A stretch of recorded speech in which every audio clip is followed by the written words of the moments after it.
আলহামদুলিল্লাহ বন্ধুরা, দেখেন আমার রেসিপি ফলো করে আমার এক ফ্যান ফলোয়ার আমার জন্য তেহারি রান্না করে পাঠিয়ে দিল আমার রেস্টুরেন্টে। আর তেহারিটা খেয়ে দেখবো আসলে কিরকম মজা হয়েছে। এই যে দেখেন কত সুন্দর একটা কালার এবং ঝরঝরে, একবারে ঝরঝরে একটা তেহারি। খেয়ে আপনাদেরকে বলছি আসলে টেস্টটা কিরকম হয়েছে। প্লেট একটু নিয়ে নিচ্ছি।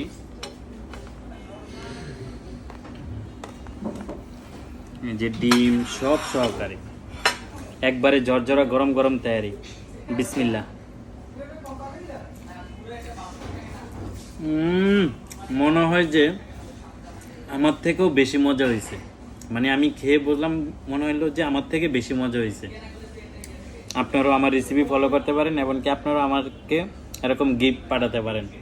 আর মজা মজা করে খেয়ে আপনাদেরকে রিভিউ দিব আসলে কীরকম হয়েছে, আপনার হাতের খাবারটা কীরকম হয় অবশ্যই আপনাদেরকে বলবো। তো সকলে ভালো থাকবেন।